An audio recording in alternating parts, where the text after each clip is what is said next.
hlasovat. Technická teďka není možná, poněvadž nejsme v bodu diskuze. Nyní proběhlo závěrečné slovo předkladatele a po něm následuje hlasování o jednotlivých bodech. Takže já nemám právo vznášet technickou poznámku výbory? Pokud si dnes technickou poznámku, může dnes technickou poznámku v procesu. Máš problém s tím, že nebude hlasování, nebo oč jdeš? Ne, já jsem chtěl navrhnout. Dámy a pánové, dobrý den. Já jsem chtěl pouze navrhnout jediné, jelikož to, co jste tady řekl před malou chvílí, jsou tak závažné věci, o kterých já jsem osobně neměl ani také tušení, že zkrátka jsou připravovány a je to opravdu závažné sdělení, co jste vám řekl, tak jsem chtěl požádat, abyste k tomu, k těm jednotlivým bodům, vyhlásil diskuzi navrženým, nebo k tomu, co jste řekl. To jsem chtěl pouze poznámce. Děkuji, toto není technická poznámka. Nyní budeme hlasovat o návrhu pana Kučíka, zařazení dalšího bodu do programu 1C. Nechám hlasovat. Zahajuji hlasování.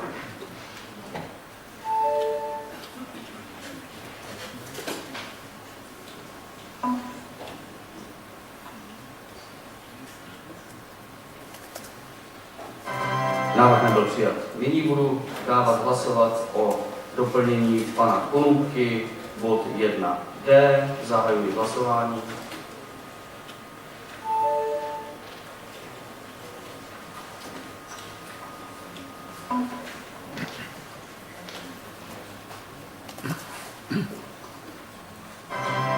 Návrh nebyl přijat. Nyní nechám hlasovat. Já jsem držel, tlačítko nenaskočilo. Držel jsem. Takže jste hlasoval pro. Já bych poprosil uvést do zápisu, že pan Konupka hlasoval pro. Jsme to technicky schopni, nebo musíme opakovat hlasování, táži se?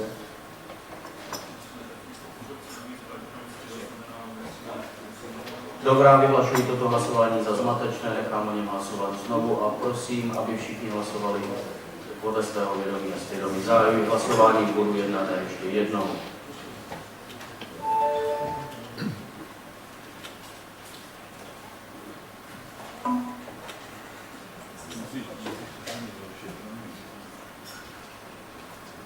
Návrh nebyl přijat.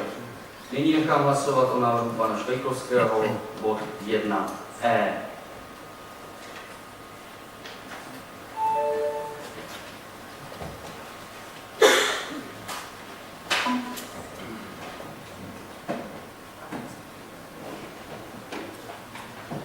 Návrh nebyl přijat. Nyní nechám hlasovat o celém programu tak, jak byl předložen. Zahajuji hlasování.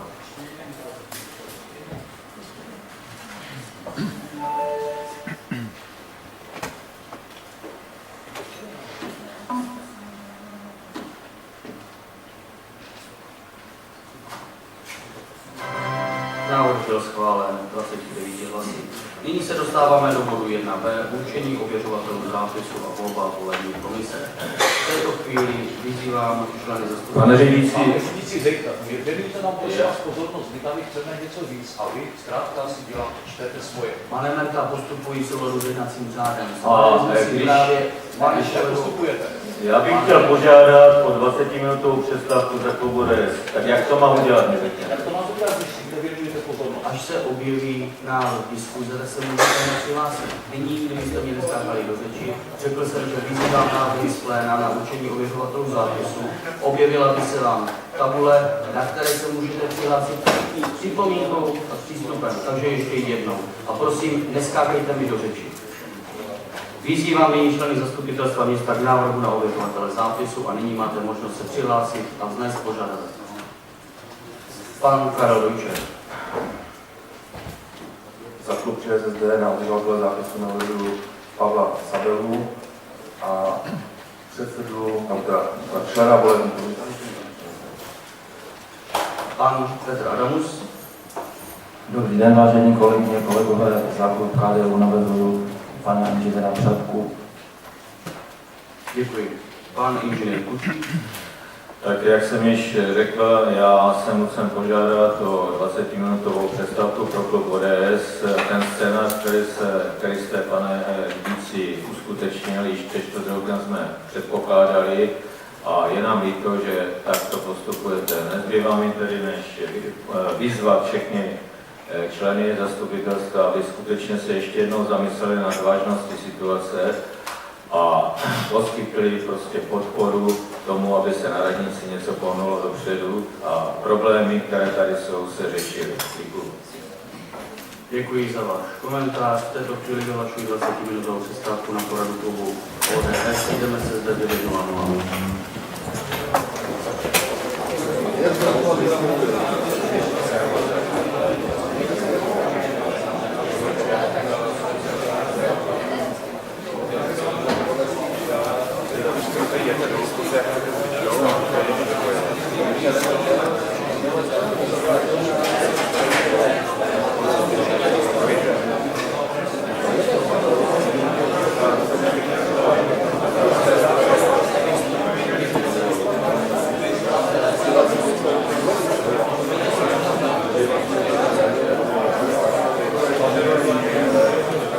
Dámy a pánové, já vás prosím, abyste zaujali svá místa. Jsme v bodu 1b, určení ověřovatelů zápisu.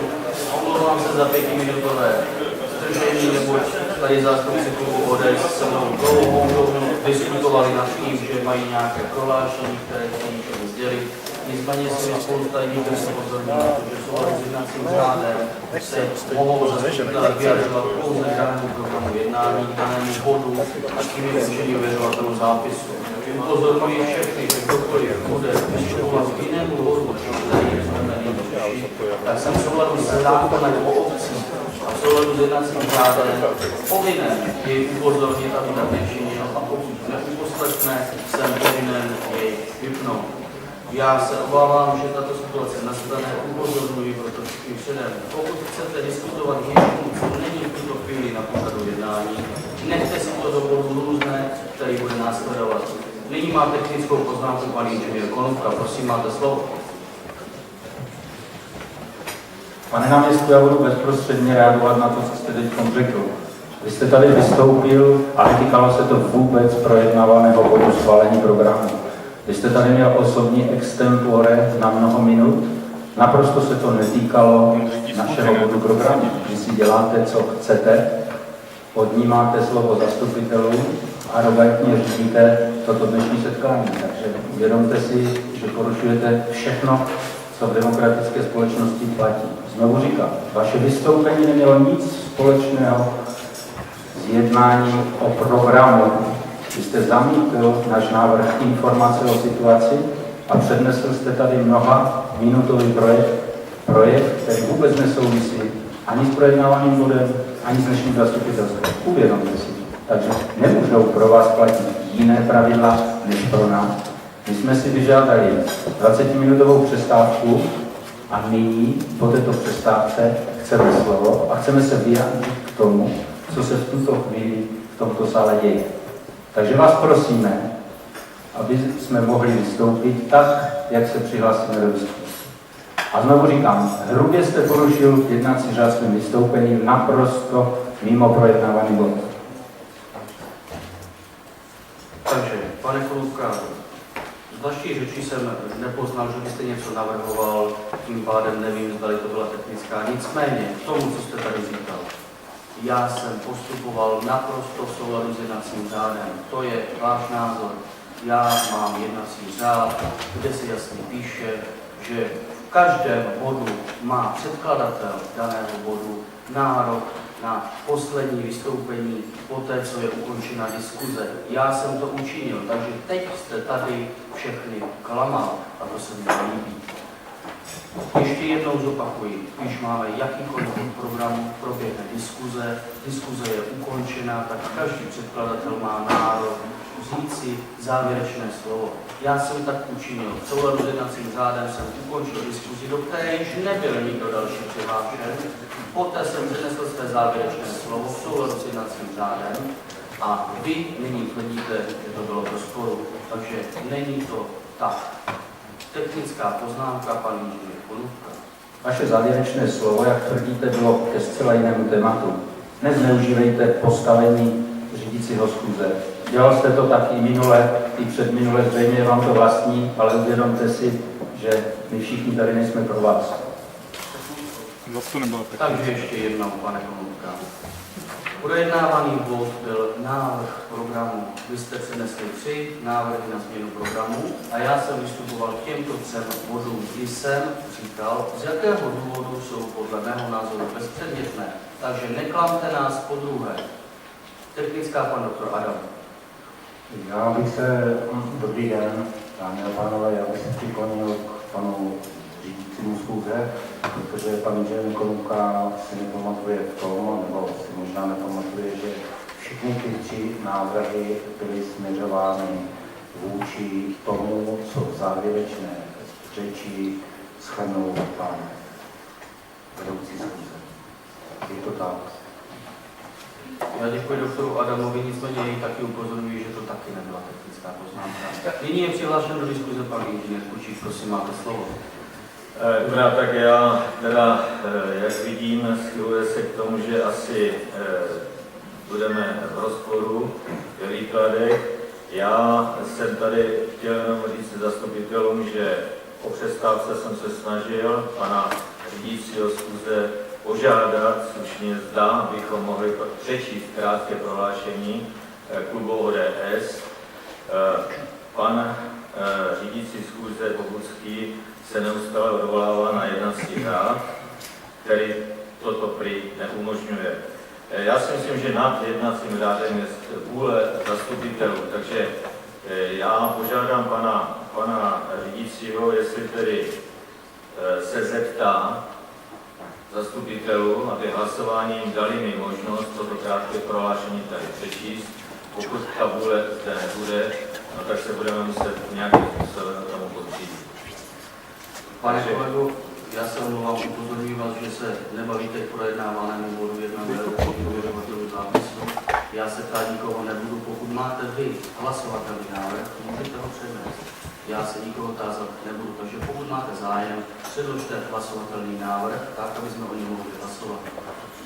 Pokud nemáte, tak vyzývám, abyste diskutovali pouze k bodu 1b, ve kterém nyní jsme v souladu se schváleným programem, v souladu s jednacím řádem a v souladu se zákonem o obcích. Takže se vás táží, máte hlasovatelný návrh? Já mám požadavek, abychom mohli zde sdělit stanovisko nebo prohlášení klubu zastupitelů ODS, to jsem již říkal.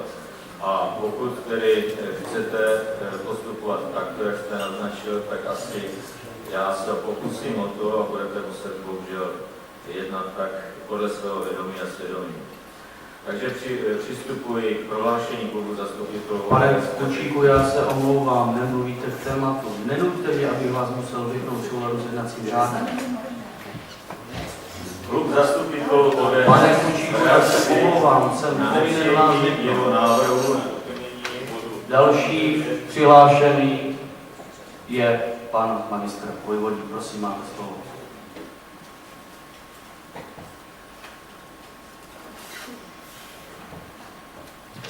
U zádané situace bych rád požádal zastupitelstvo o hlasování, aby mohl vystoupit pan inženýr Kučík se svým prohlášením. Poprosím návrh o hlasování v písemné podobě. Děkuji. Další do diskuze je přihlášen pan Miroslav Merta.